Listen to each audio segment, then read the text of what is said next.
Welcome back to Thin vs. History. I'm with Horatio Gould. Hello. And this is part 2 of our deep dive into the history of nutters. Yes. It's the history of psychology. Yeah. We are, I'm delighted to say, in 1920s Austria, Germany. Happy place. My happy place. If you did therapy, pick a place you feel most comfortable and retreat there when you feel stressed. Where do I feel better? I'd like to go back to the birth of psychotherapy, and I'd like to be Carl Jung having dinner with Sigmund Freud and Adolf Hitler. You're unhappy because you didn't poo enough as a child. Blood! Stuck between a rock and a hard place. Carl Jung is a Swiss German, the only people slightly more weird than Austrians. Yeah. He is Freud's pupil, but he's knocking about Austria. And by 1913, their relationship between pupil and master has broken down. Right. Jung resigns from Freud's institute in distress. He's sort of isolated professionally. He doesn't want to be affiliated with Freud's ideas. Why not? Because not everything is about poo or sucking your mum's tits. In Jung's mind. I'm going to break from you eventionally with this podcast. I think I'm going to. What will it be? Be like a Jungian. What will it be? I don't want to be. I don't know what it could possibly be. I don't think I'm Freud. There's going to be a moment where the stuff you said in this podcast, I'm going to be like, I don't want to be affiliated with your network. I don't want to be affiliated with anything. It's when I go to the Sophie Hague. It's when I'm tried at the Sophie Hague. Who's going to have me then? Who will take me? Well, it depends. I mean, this is a different world. That'd be a big choice for you to make. Is it my choice? I think what we do is just like a divorced couple trying to work out with a dog, where we both go, "Here, Charlie." Yeah, Charlie. Here. Charlie. And I just shit myself and Probably. stay still. Well, yeah. Well, Yeah, I guess so. Yeah, like a dog, I suppose. Yeah. Stand my ground. From late 1913 onwards, Jung is in episodes of psychological distress. Right. Intrusive visions, intense dreams, fears he's developing a psychosis. Okay. Now, rather than seeks treatment and suppressing the experience, he explores them. Interesting. This is the true psychoanalyst. Right. They try to fucking stand loves outside you. I love this. I'm going mental. This is fucking I'm brilliant. going mental. Let's just go outside myself, and I see myself going mental. So it's sort of like doing an acid trip, but instead of taking any drugs, you're just going mental. Yeah. It's just being so stressed that you're basically like exploring. I guess that is a way of solving it, isn't it? If I'm stressed in my domestic life and I just stand just outside treat of it like you're at Glastonbury on I'm fucking just watching mushrooms. a really boring, watching a really boring play of some kids not getting their shoes on, and I'm just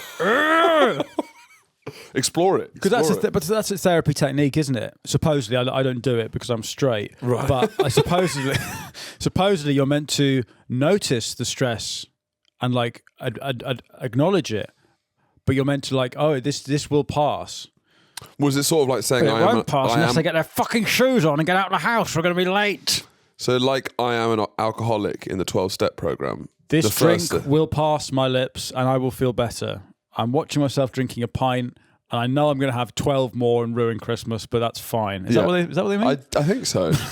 You say you haven't done therapy? Radical acceptance. Isn't radical acceptance a thing now? Yes, or radical honesty. Radical acceptance where you're just like, yeah, fuck it. Fuck it. Fuck it. I guess I'm an alcoholic. Fuck But it. when you're in the 12-step program, the whole point is the first step is admitting. So is it like that when you're stressed? I am fucking stressed. I am do stressed. want to Why am I fucking stressed? ring 'Cause your... you're being cunts. It's your fault. You First can step's solve it. admitting, Finn. Yes, it is. The second step is blaming. The third step is getting angrier. Yeah. The fourth step is going right and putting their shoes on. And the fifth step is slamming the door and getting Yeah. out of the house Yeah. and leaving them with a sense of fear.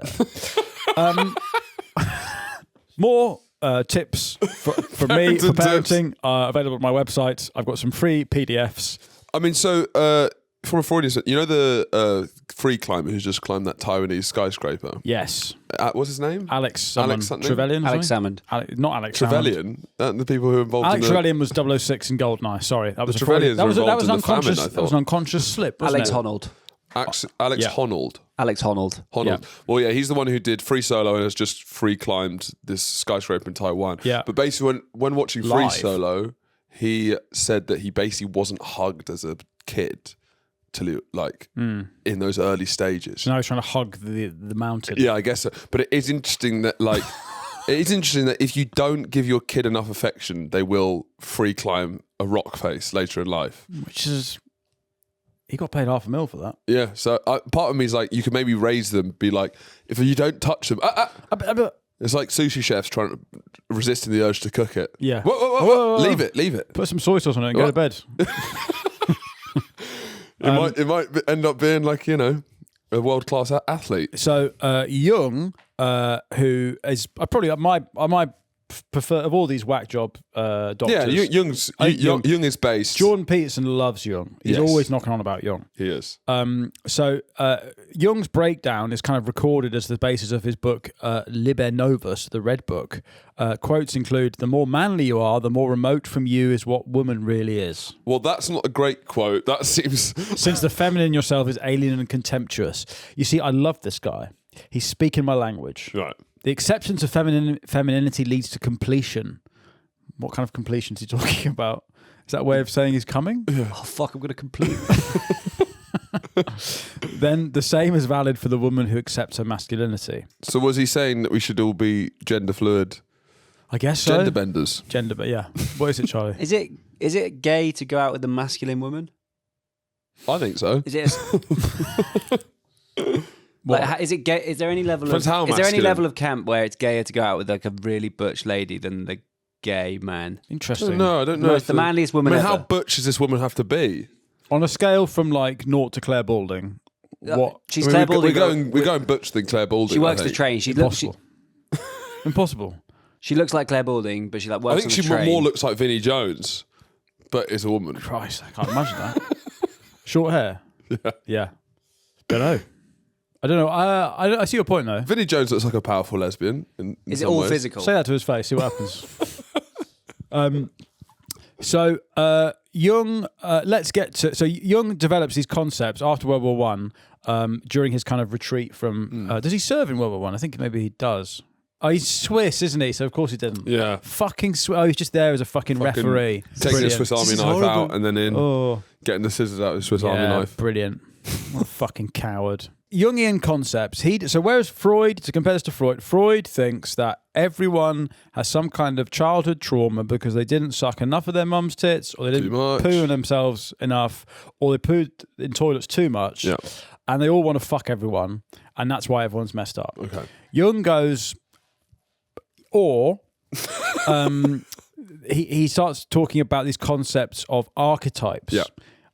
Where there is a type of personality that is recognizable to all of us, and that we sort of play a role as we try to fit into this type, or certain types can affect other types, and how we grow out of them. And archetypes have gone throughout history, through different societies all over the world. They reappear in many different forms. And he talks about a collective unconscious, which is like a tribe or even a nation, which would have a sort of be plugged into a collective hive mind that it wouldn't necessarily know what it's doing, but it's going somewhere. And this leads... Stop the boats.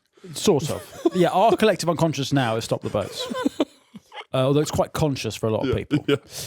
Screaming out a car But window. this is the most interesting thing Jung does is he meets Hitler and Mussolini in the early 30s, and he psychoanalyzes them. And he says that they are both... Do they know they're being psychoanalyzed, or is he just chatting to them? No, he's just chatting to them. Right. But he's sneaky, this cunt. Yeah.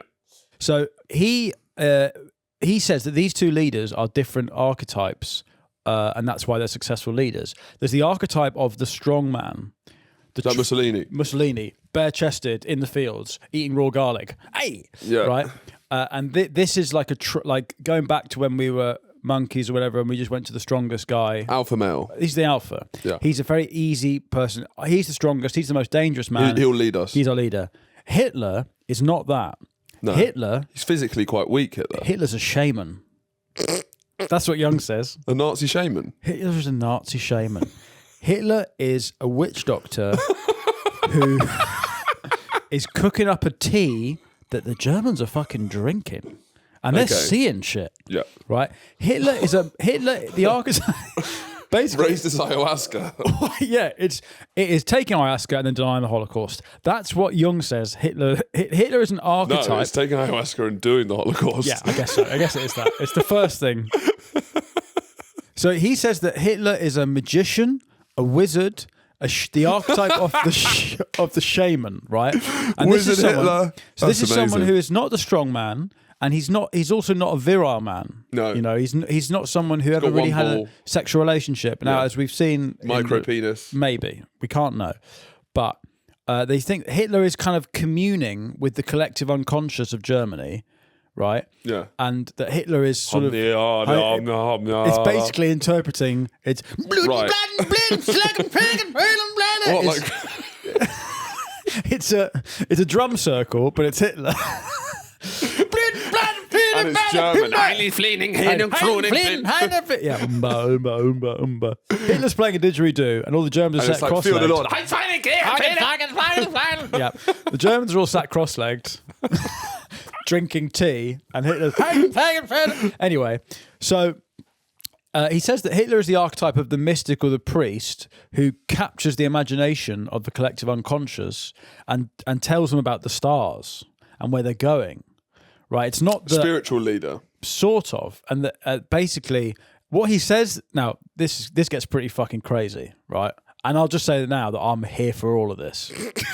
Normally, it's the opportunity for people to distance themselves. That's what most people do. I just like to closen myself. We're talking about Hitler, but this is with big context. I want to say I do not agree with any of this, but you're like, I just want to say, before we go into this, I agree with everything that's being I just said. like to say that I'd like to move myself closer to events. I'd like to move myself closer to the opinions I'm about to describe. I would not like any distance at all between them. Right. That's the caveat. That's the caveat there. Just know that when I'm saying this, I also want it to be true. Just the caveat. There's no caveats. Yeah. Never has anything been caveated less. 100%. 100%. Would you say Hitler's your hero? Huh? Would you say Hitler's your 100%? Yeah. Right. Jung says, so he writes two essays. He writes an essay in 1936 called Wodan, Yeah. and he writes one in 1946 called After the Catastrophe. In the 1936 essay, he says, and I'm gonna info dump on you here. Please. Right? There's a lot. He says that he predicts a great apocalypse coming because the German people have been possessed by the Norse god Wodan. Or rather the Wodan. Wodan. Wodan. Whoa. And he is the god of frenzy and the god of apocalypse and the god of like chaos. Right. He's the god of fucking shit up. Yes. Now he says that the archetype of this god, right, went from one person to another. And the German unconscious, the great collective unconscious, they don't really know where they're going or what they're doing or why they're doing it, but they are all acting as one, like a field of cows. Yeah, a certain type of cow. Yeah. My type of cow. I think cows normally. Blood.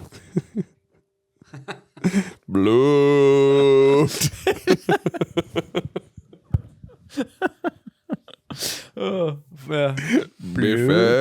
Blood. Anyway, so there's a Hitler cow. I don't know why. What's Hitler cow? I'm laughing so hard at that. That's the stupidest thing anyone's ever said. Blood. Oh Christ! Right. Anyway, right.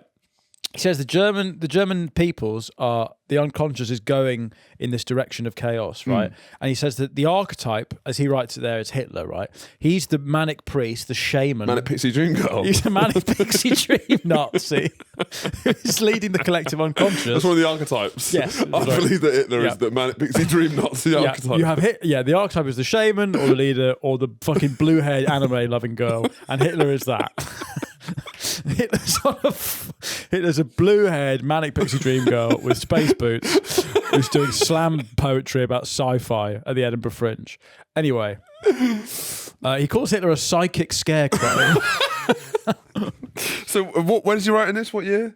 I don't know which essay this is. This is 1936. This is right. Okay, so this is a pre-Anschluss. right. So he's really, because Anschluss wasn't even, as we've said, Anschluss is fine. Yeah. So he's, he is prophetic. And it's before Hitler's been very naughty. Very, very naughty. No, they don't yet know that Nazi is the German word for naughty. They don't know this yet. It's 1936. So Jung says that Hitler is this mystical shaman and he is the avatar for Wodan, who is leading the German unconscious to an apocalypse, right? Now, this is where it gets fucked. And I'm just going to say that I'm here for all of this. I'm about to say. He says that before this, the German people are always aware of Wodan, unconsciously. But before this, the avatar for Wodan was Nietzsche, right? Yes, of course. Now, Nietzsche starts to go insane in January 1889. When he sees a horse die. Sees a horse die and he goes insane. And then his sister sells tickets. Yeah. So Jung says that when Nietzsche goes all like that... Literally, no one's gone more cartoon insane than Nietzsche. He was just like this one day and then he went... Yeah, nothing means anything. Yeah, so when Nietzsche goes insane, January 1889, right? Get the photo. We're looking at photos of him now. He's clapped. So Jung says that when Nietzsche goes mad, that's the spirit of Wodan leaving his body, right? He then says that on this particular day, the same day he was diagnosed as going ill, is a day when Hitler would have been 24 weeks in the womb, and so his synapses would have been forming, and that the spirit of Wodan goes into Hitler in the womb, and that the spirit transfers from Nietzsche to Hitler. Wow. And that is the collective unconscious of the German nation going towards Ragnarok, which he then says in his 1946 essay was Stalingrad, the biggest battle ever. Yeah. He says, so his 1946 essay is going, that thing I wrote 10 years ago, well, I guess I was completely right. And I guess that is a Ragnarok. Yeah. But then, so does the spirit of Wodan go anywhere when Hitler kills himself? Well, could it be in the room with us right now, the spirit of Wodan? Well, I was born as Germany was reunified. Charlie, type in German people who were born in 1945, April 1945, when does Hitler die? Minute silence, please. So I know you get emotional. Yeah. Famous Germans. Famous Germans. We've got to find wherever the spirit of Wodan is now. This is like a national treasure film. Yeah. We got to find the spirit Michael of Wodan. Kogel. Who's that? German musician, Spanish pop rock band Los Bravos. The spirit of Wodan. Yeah. I guess it's hard because there's no birth records for the period where Berlin was Michael fucking Kogel. routed. Can we see a picture of Michael Kogel, please? Yeah. See what he decided to do with the spirit of Wodan. Yeah. What's he done? Has he formed a Spanish band? Because I don't think that's quite what Carl Jung meant. Well, he's got that hat. I mean, that's sort of the spirit. But also, I haven't even said the best bit. Charlie, there's a painting that is done about Wodan in 1889, and you look at who it looks like. This is as Hitler is in the womb. Yeah. It looks like... Look. It looks like Hitler. That's Wodan, a drawing in 1889 as Nietzsche dies, and Hitler's in the womb. But is Wodan meant to be evil, or is he just chaos? Terry Wodan. It's not Terry Wogan. What was Wogan's show called?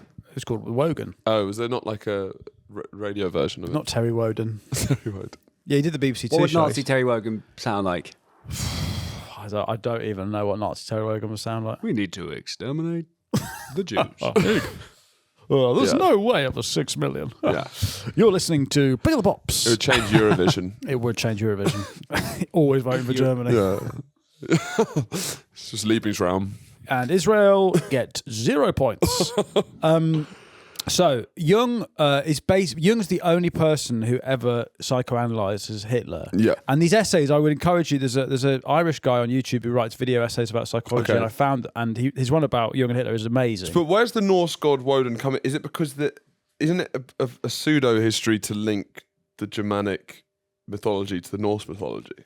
Right? No. Because they're just scrambling. No, but for some Jung is white talking mythology. about the thing about Jung is he believes in the collective unconscious, which is where you leave the door open for religion, which is why Peterson likes him. No, I get that, but I don't know why. It doesn't feel like the German peoples were that influenced by Norse mythology. They don't know that.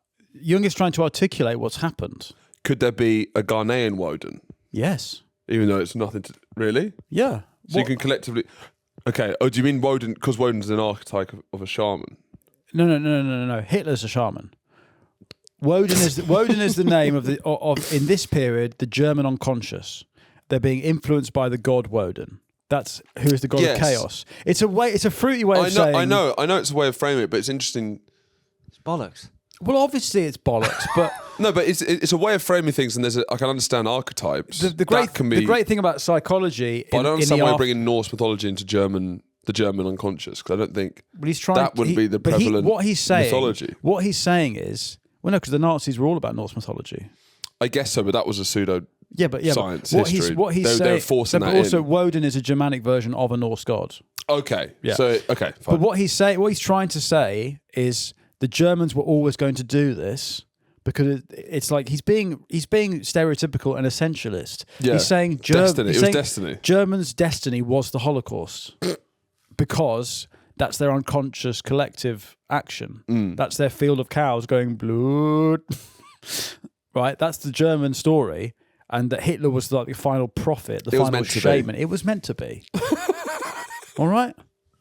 It was just meant to be. People staring at the camps going, well, this was just inevitable. It was just meant to be. Meant to be. It was meant to be. The Nazis, what's so fascinating is that all this stuff, the birth of this whole science, is in Germany at the same time as the Nazis are in power. So that's why a lot of the stuff later on has been quite contested. Because obviously a lot of the doctors are tainted by association. Now, Jung's story with the Nazis is that he gets, he accepts a presidency position which is connected to the International General Medical Society for Psychotherapy after the Nazis come to power. And that's ran by Goebbels. And the Nazis take bits of Jung's psychoanalysis and they use his ideas about archetypes. They use that with like the Jewish archetype, the Aryan archetype, and then Jung's like, oh, and they're like, no, we get it. Yes, yeah. We should go through some of Jung's archetypes because that's his big thing. Yeah. So Jungian archetypes, these can be as simple as like the overbearing mother. This can be, specky guy. I don't know specky guy. I think specky guy with like a sort of slightly below average cock is like an archetype. I don't think that's an archetype. Like a British archetype. I don't think it's a British archetype. I don't know if that... Can you just Google Jungian archetypes, Charlie? As part of the collective unconscious. I think it's just a sense of like, I would meet, I would meet you, say, and I go, okay. The royal you. And I go, you are an archetypal specky British man with a sort of slightly below, just hypothetically. I don't know who this person. I can't even imagine what this person is. You wouldn't recognise it because you're the archetype. Who's the archetype? You, maybe. Oh, right, yeah. Okay, but we can't know. We can't know. So the persona is the public face or mask worn to manage social interactions. The shadow is the hidden, repressed, instinctive aspect. So this is kind of ego and id. It's kind of the same language, right? The animus is the internalized, opposite gendered aspect of the self. And then the self is the ultimate goal of unifying all these different things. Yeah. Right. But it's done in a more dramatic German way than Freud, which is it's a little bit kind of sciencey and weird. Yeah. But the shadow self. So other prominent archetypes, the hero, a figure representing courage, ambition, the wise old man, representing wisdom, the mother, symbolizing nurturing, the innocent, the ruler, the everyman. So it's in like these are all like comic archetypes as well, I guess. Can we find examples of these archetypes, please? Charlie just clicked on the hero and it took us to a pub called the Hero in Maida Vale. So that pub is the archetypal pub. So example, the sage. Well, the hero is Harry Potter and the sage is Yoda. Yeah. So these are all right. These are literary archetypes. Well, no, but these are just stories, and everything's a story, isn't it? It's how humans make sense of the world. So sage, Gandalf. The hero would be Hercules, Harry Potter, or Hitler. The sage would be Yoda, Gandalf, or Hitler. The innocent, Forrest Gump, Dorothy from Wizard of Oz, Hitler. Harvey Price. Yeah, exactly. You're getting it now. Do you know what I mean? Yeah. Everyone is an archetype. Now, can you do real life people? Mother Teresa. Mother Teresa is the mother. Yeah. The trickster, the jester. Well, no, here you go. Look, this one's good. So the innocent and the dreamer would be like an unwavering romantic and idealist, like Forrest Gump. Right. Was he a idealist? Well, it just sounds like everyone's got Down syndrome. Well, they're the innocent, yeah. The innocent archetype. Yeah. Right. Which is funny because Charlie doesn't have Charlie's sort of the Charlie dreamer. Doesn't have Down syndrome, but archetypally he's the same as someone who does. So it's like when I look at you and I interact with you, I know you don't have Down syndrome, but my unconscious self treats you as if you do. Thank you. Or rather, it treats you as no different from someone who does, because that's how my psychology interacts with yours. I recognise the Jungian archetype. I mean, he's losing to 5-year-olds at chess in 2 moves. Fool's mate. Fool's mate. Yeah. Then there's the rebel or the maverick, someone like Colin Kaepernick.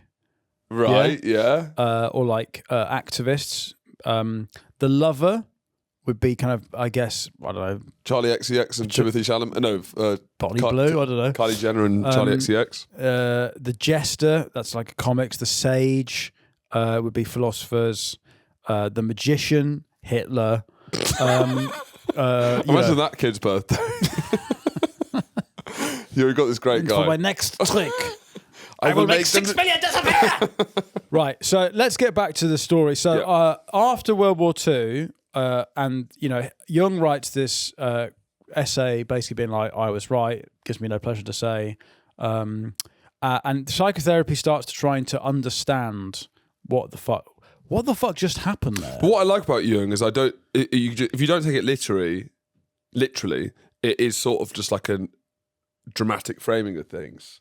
It's just a way of viewing stuff. Yeah, it's a very epic way of viewing things. Yeah, so I think it's better than it's all poo and sex, which is because I actually think because it lacks the science, it's not claiming to be officially true. It's more just a way of understanding things, but also analysing things. But Jung is also leaving the door open for religion and saying that people need religion, and he's saying that this is how you could explain the psychological desire for a religious framework. But I mean, the links between there's so many different. One of the big arguments against religion is how many different religions there are, and why. If you're saying you believe in one God, you're saying you don't believe in all these other. Why is that one God real and those ones aren't? And if you're born in a Muslim country, that's cultural. But then he's saying his way of he actually manages to justify that because nearly all religions have similar archetypes and stories. Exactly. And it's actually humanity responding to the same questions. What's it called? Ways. There's a book called Save the Cat, which is like if you want to write a film script, you read this book and it tells you how you do it.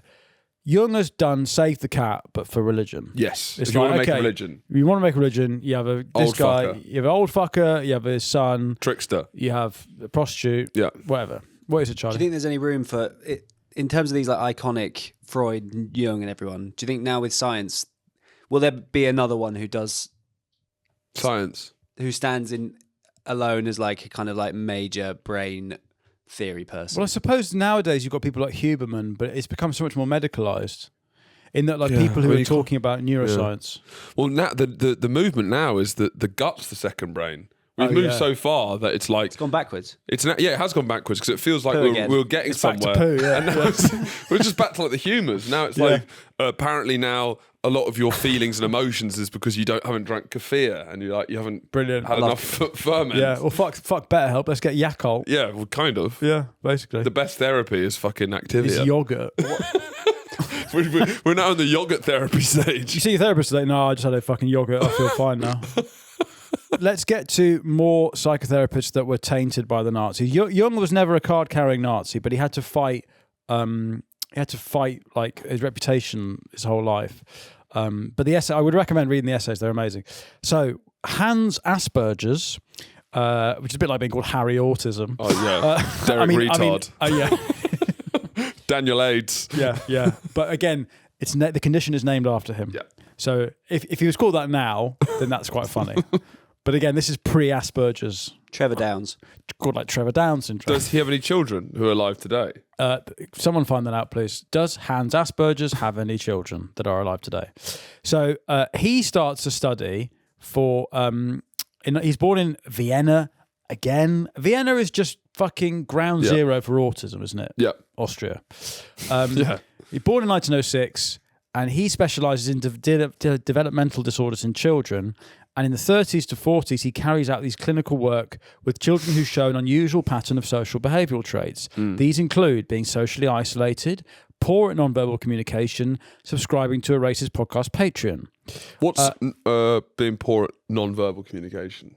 It's not understanding cues. It's Greg Wallace. Right, yeah. Would you like a tea, Greg? Why is your cock out? And maybe not understanding a mime as an art form. It's quite funny to imagine an autistic person looking at a mime. But then that's why I think I can be autistic. When I watch a mime, I'm like, what the fuck is this? Fuck off. Get a job. Does that mean I'm autistic, or can I just hate mime? Could be. Don't know. But I get what they're trying to do. It's not that I don't get it. I just think it's shit. You can't read this. You don't have the emotional intelligence to read. No, I understand it's a rope. It's not like when I push the button and go down the elevator, I'm like, what? Where are they gone? Where are they gone? Fuck! I'm not that. I'm not a 2-year-old doing that for the first time. Walking down the stairs behind the kitchen counter. Fuck! Ah! What?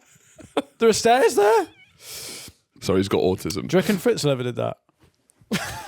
What? Just pretended to go down the stairs. Like, oh no, he has actually got a basement down there. Oh right, there we go. Anyway, maybe Fritzl's the spirit of Wodan. Yes. When was Fritzl born? quick. I've cracked another theory wide open. Wow. When is Fritzl born? The spirit of Wodan lives. 35. You'd arguably that say that's when Hitler started to lose the spirit of Wodan. Yeah. But also, what you could, because what Jung's theory is that Jung's theory is that Hitler is in the womb, and as Nietzsche goes crazy, Hitler's synapses form. So if there was a moment when Hitler blows his brains out, and then is there a moment when Fritzl's 10 where he's like, Yeah. blood?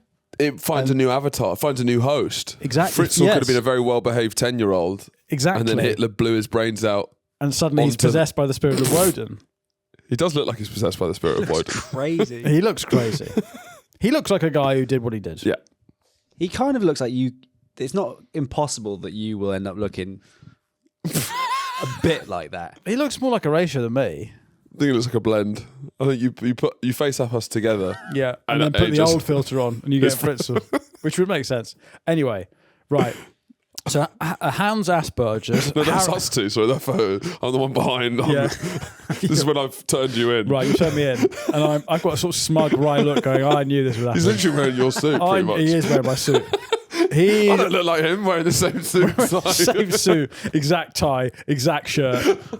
We're looking at a photo of Fritzl wearing what I'm wearing now. Yeah. Do you think that is a smug? Do you think he is smug there? Yeah, He's what like, is that yeah, I evil? did it. Yeah, I did it. And I'd do it again. And I added value to that house because I built a fucking basement. Yeah. So when he dies, we need to worry about where the spirit of Wodan goes next. Well, all I'll say, Wodan, is that I'm right here. What, are you going to And leave I'm ready to lead the German people in their unconscious. What archetype was Fritzl then? The trickster? The lover? He's the lover, The in some DIY ways. god? The handyman. He's the handyman.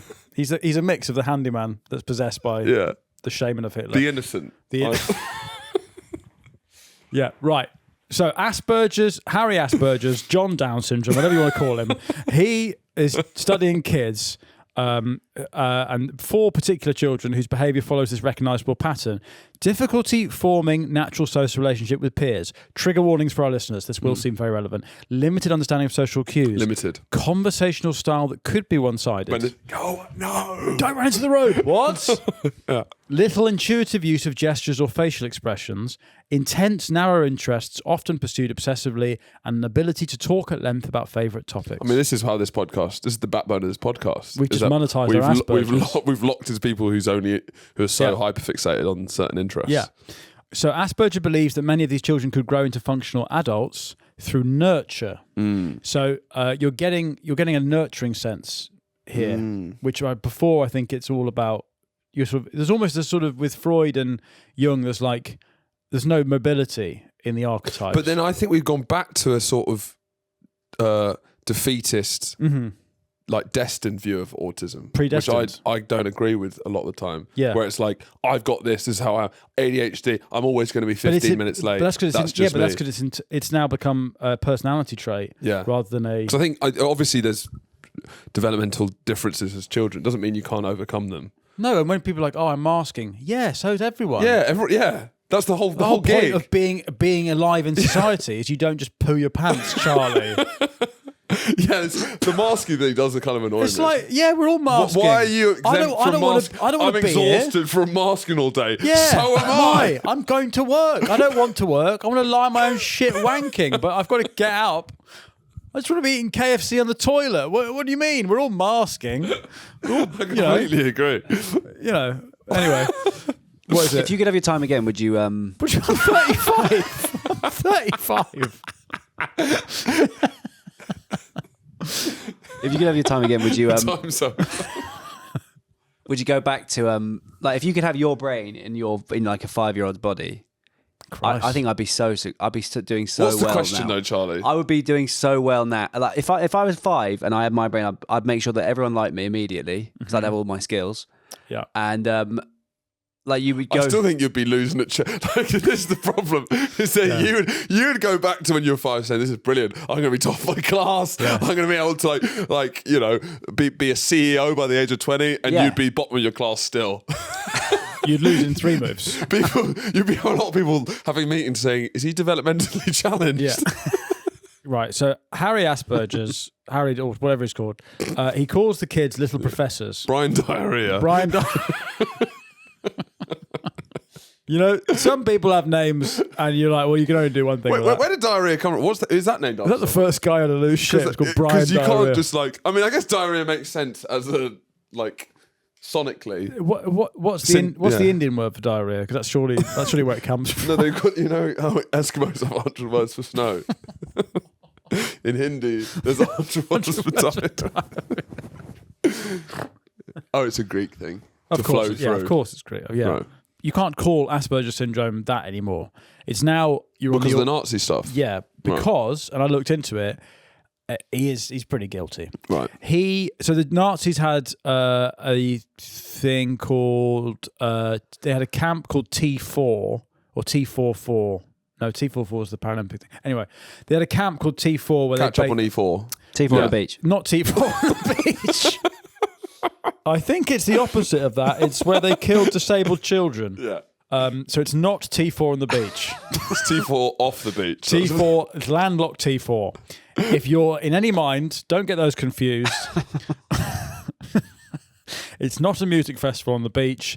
It's a concentration camp where they sent. It's very important you make the right disabled decision. Children. There's a fork in the road in your life. All right. One goes to T4 on the beach. They couldn't be more different. Yeah. One is Makita Oliver slamming pina coladas while the Killers are playing, and the other one is Harvey Price being gassed. Yeah. The Killers will mean something very different. It's very important you choose the right fork.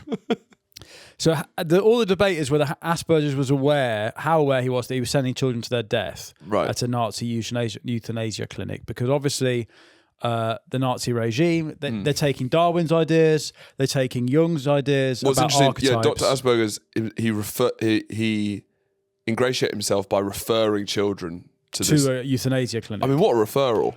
Yeah. I mean, if you're a doctor, just to refer, when you get a referral. Yeah. I'm picking up a prescription. It's for a bullet in the head. Right. Yeah. I'm going to refer you to my friends at this practice. Yeah. Asperger's is not a member of the Nazi Party. And he also does, to be fair, I think he also saved some children. Yeah, but let's do a numbers game, shall we? Yeah, exactly. The point is, he's not a great paediatrician, right? Podiatrist, right? He's not, no. But he's, it's... But it's the number one thing you're trying to do is save kids, right? And he's sort of doing the opposite. He's going, these kids with autism could leave a full life. Where shall I send them? The Nazi death camp. The bin. I'll put them in the bin. Drag to bin, empty trash. I've nurtured these kids into the bin. Yeah. He saved the smart ones. Okay, so if you were particularly, I guess... That's the autism dilemma, though. Well, it is. Maybe... were the ones that were really into trains. They were like, I reckon we could put you to use. Currently, we've got quite a sophisticated network. So we then get to the Nuremberg trials, where psychology is this nascent sort of 30-year-old thing, but it's very important because everyone is World trying War II is where psychology completely changes. Yeah. Because the naughty science is over. You've now got to stop behaving yourself. Sadly, this is the bookend of the funnest period in science. Yeah, it's the hangover. It's unfortunately they now have to unpick all the mad shit they did, and there's a lot of respectable, esteemed racists taking their coats off, going, "Well, I guess I'm not a scientist anymore." If this is what science is, I want no part of it. I want to measure heads, right? I don't want to put Mentos in Coke bottles. I think that's gay. I want to measure Irish people's noses and then make stereotypical judgments about their intelligence. If that's a crime, then I guess I'm not a scientist. Fine, all right. You change, not me. It's like when trigonometry say the left. I didn't change. I'm not come right wing. The left changed. Yeah. Science changed. All right. I'm still racist, but science isn't.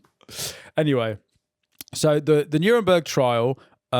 This is obviously in the film Nuremberg. I haven't watched it yet, but I've seen clips of it. Yeah. So they get an American psychiatrist to assess the prisoners. Or Russell Crowe. Russell Crowe. Yeah. And they're trying to work out what's just happened. Yeah. How have Germany done this? Yeah. Carl Jung says they've been possessed by a Norse god and that Hitler's a shaman. That seems slightly outlandish. And they're trying to understand the Nazi mind. And what they do IQ tests. Most defendants score above average. They're sort of highly intelligent. Yeah. And this is where the banality of evil comes in as well. this is what I mean. Yeah. Well, yeah, the banality of evil would Is be that said these about guys are smart, but they tell fucking boring stories. Yeah, so banal.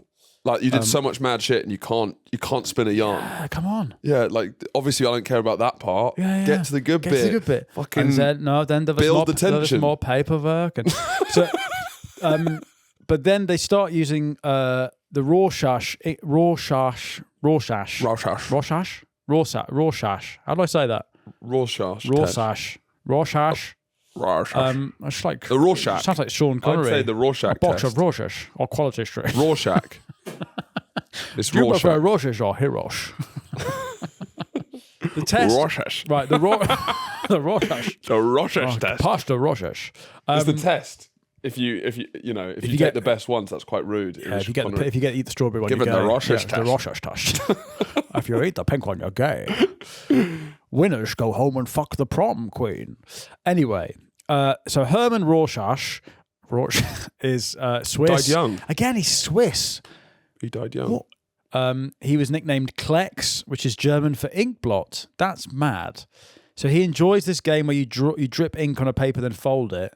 And his central question during his time as a doctor is, how does the mind impose structure on ambiguity? Right. So he dies at age 37 at appendicitis, but he leaves this legacy of this test, which in the mid-20th century was being used to diagnose homosexuality, criminality, psychopathy, and political extremism. Right. Potato. So he's fucking around with inks, but at a time where this stuff's really burgeoning. So Yeah, well, the 50s, and this is where I would again like to recommend sort of the right novel, place, right time. The You're novel, just flicking ink. yeah, the novel The Dice Man, Yeah. which is the funniest book of all time. Right. It's a who's it satire of the nascent psychological scene in 60s America. Charlie's already laughing. I keep meaning to give you a copy because you will love it. It's a guy who essentially he's a psychologist, then he rejects all his training and he goes, "Do you know what? I'm going to live by the dice. I'm just going to write down 6 different options, roll dice, whatever option it is. I'm going to do that." Is it real? No, but it spawned a cult of people who tried doing it. Oh, great. I'd love to read that. It's a brilliant, very, very funny book. Anyway, Rorschach, he has 10 official ink blot cards, and we're looking at them now on screen. They're just kind of, well, whatever. It's just 10 pictures of dicks. I don't know what the big deal is. It is sexual, though, because look, 4 along, that's a guy with a tall guy with a massive dick. Lady at the beach? I think that's... See number 4? Number You 3, see like a massive guy with a huge That's a hog. guy. That's someone shoving something up his arse, I think. And then you got a bikini. Yeah. Yeah. On the next So there's one. 2 women kissing on that one. Yeah. I think. Where? That one. So they're I was facing, actually they're quite facing, they're facing each other and their tits are towards each other. I was quite Seen this surprised how one? And the sexual I bottom one are read just it. all fannies, aren't they? Yeah. That's a fanny. Fanny. Not 2 girls, 1 cup. Charlie, that's not the Rorschach test. Even though they do sort of look like 2 girls, They're 1 showing cup. Hermann Goering. What do you think of this? Just 2 guys, 1 cup. He's like, fucking hell. I was like, yeah, it's bad, isn't it? Well, what about, look what you did. You were doing way worse than this. You're appalling what you did. Is that the worst thing you've ever seen? Have you ever seen anything worse than that? I actually never watched it. I couldn't bring myself to. I think the Chechen getting his head cut off, I think about more than 2 guys, 1 cup. The raspberry kiss, the raspberry sock. Yeah, that's bad. That's the worst thing I've ever seen. So I should stress to our thick listeners that they do not show 2 girls, 1 cup to Hermann Goering at Nuremberg to get a sense. It's 10 ink blots, 1 Nazi. Yeah, Is actually 10 ink blots, 1 cup. But the aim is to try and see what the subconscious mind does with an ambiguous image to try and get a sense of who the person is. But the terrifying conclusion from Nuremberg the psychiatrists make is that they're all fucking normals.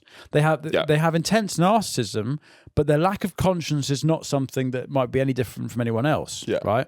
They then really think that the Rorschach thing was kind of irrelevant. And I don't think that's a thing anymore in psychology, isn't it? I think it's all bollocks. But because I think it's more prevalent in TV and films because it's quite a fun. But they needed a narrative translator to translate from German to English. So all the weight, that's just a translator going, he sees a dick again. He sees a big throbbing cock. Yeah. So the main takeaway from Nuremberg is that psychology could not. There was not like a genocide part of the brain that they all had. Genocide button. There's not. Phrenology started to crumble with the genocide. Yeah. because it reinforces the idea that mass atrocity can be carried out by psychologically ordinary people. Yeah. And there's also, because I did a lot of this at uni, there's a brilliant book called Ordinary Men. Or genocide. Yes, I did study genocide at uni. There's a brilliant book called Ordinary Men by Christopher Browning, which kind of builds on this, and it's all about the Nazis on the Eastern Front who weren't in concentration camps. They were doing the Free Jazz Einsatzgruppen shooty Holocaust, the Miles Davis Holocaust.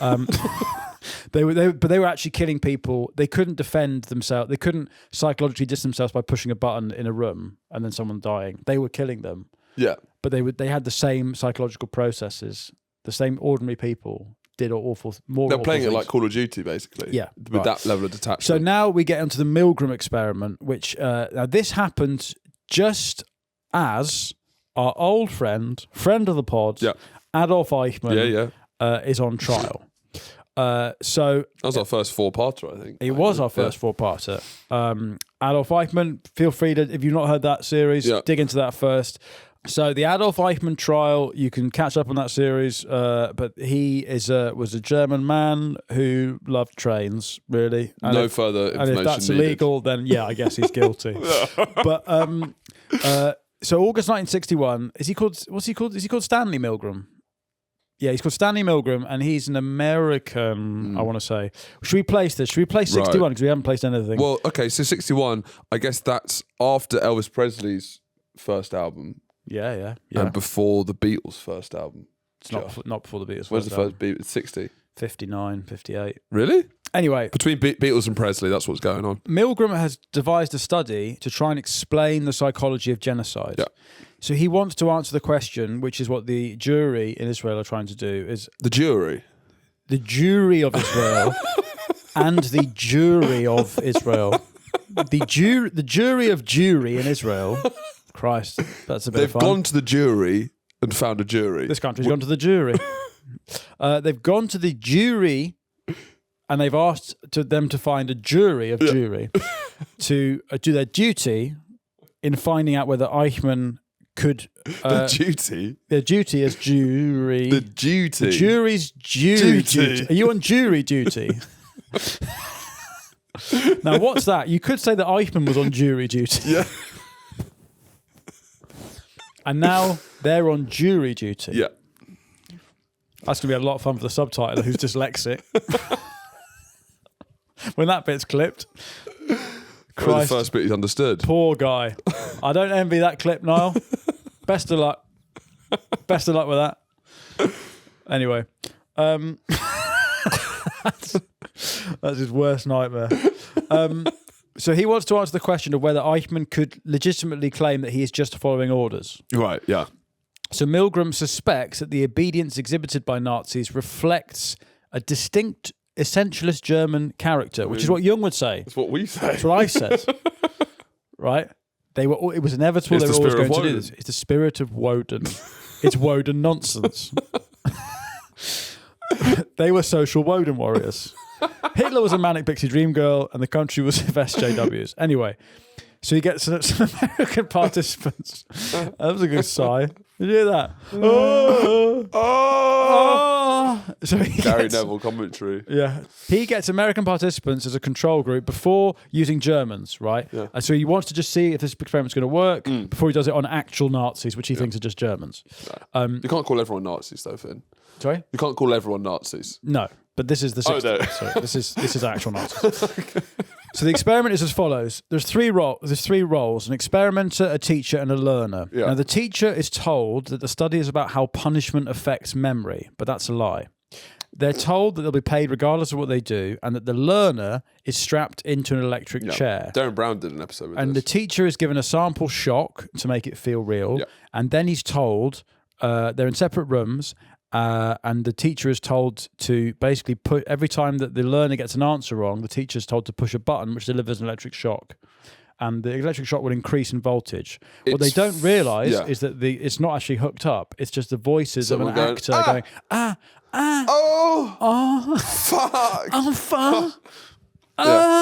Yeah. And as you increase the voltage, he comes harder and harder. So the buttons had labels like slight shock and like danger, severe shock. And the screams are getting more and more. Yeah. Like, please stop Like, screaming. please stop. And then eventually they go silent. Ah. And then it implies that you basically killed them by shooting Yeah, so it implies that you're killing someone. And it's about, will you obey an authority figure, like, It's the white coat regardless theory, of morality? Basically, like how much, if you wear a white lab coat, people will listen to you, basically. Yeah. Because it legitimizes you. And when they did it in less legitimate settings, it went down by like 20%. So it was the authority or legitimacy of the room and the setting that made it more like the So if the teacher wanted to stop... Which is Nazism, right? It is, it's the outfits. If the teacher wanted to stop, the experimenter used a set of escalating verbal commands to pressure them, like things like, you have no other choice, you must go on. Yeah. And the experiment would only end when the teacher refused all of these commands or the maximum shock had been delivered multiple times. Right. I love it that like they do this test and you just fret again immediately. Yeah, just bang, bang, bang, kill the cunt. Bang, bang, bang, bang, bang, bang. So the results show It'd be quite interesting to do this test with different regional accents in the UK to see how long you could probably scream. like. No, it's more the doctor who's the telling you to command keep figure. going on. The Northern commanding. Irish, you'll do everything. You'll do everything. Valleys, Push that button now. Yeah, you're doing that. But Welsh, I feel maybe you'd be Or like push the button. No, fuck off. I don't think it was legitimised enough. Yeah. Give it some Weller. Yeah. Cockney, you're not trusting them. You think they're wheeler dealers. yeah. Yeah. Sling it up him. African, I'm doing it. Hey. Push that button now. What about if it was a kid? Huh? A kid ordering it. Well, probably not. Nah, Right. I'll probably say fuck off. Every participant went up to 300 volts. 65% went up to the full 450 volts. Can you just give us some context, Charlie, as to what is 450 volts? Like, how big is... No, I mean, Google it. Google it. Obviously, Google it. Fuck's sake.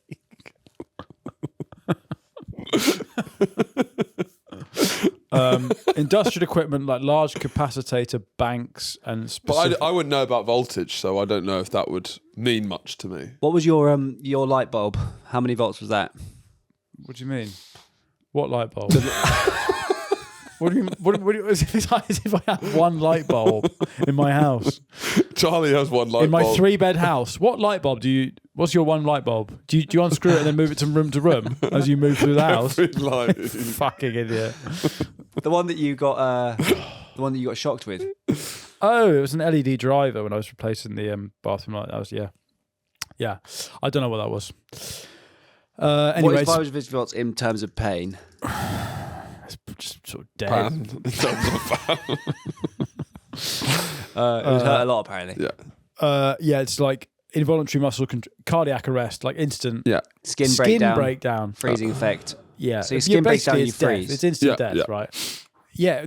So the results meant that when they were closer together, the propensity dropped from the to push the button. And even those who refused to continue didn't demand the experiment stop completely or check on the learner. Right. Interesting. So, the highest recorded voltage a person had ever survived is 230,000 volts, which it's fine then. It's like nonsense. 17-year-old Brian Latassa endured 1967 after touching a high voltage tower. Well, let's have a look at him though. Yeah. Probably looks like Nietzsche. Psychology then is like, okay, how do we blame someone For what happened? For what happened? Yeah. How much can we? Yeah. And how much is it latent in humans to do this sort of thing? Which is interesting with, like, as you were talking about, like the labels and how the fact the label almost gives you a get out of jail for free sure. We're living in card. that age for That's sure. what I mean. That there are no responsibility to the label. It's like the responsibility's on you. I'm autistic. I know I'm not wearing any trousers in public, but I'm autistic. And it's like, well, am I allowed to tell you to put some trousers on, or is that a hate crime? But is it weird the modern ADHD Autism Revolution is basically fallen out from Nuremberg?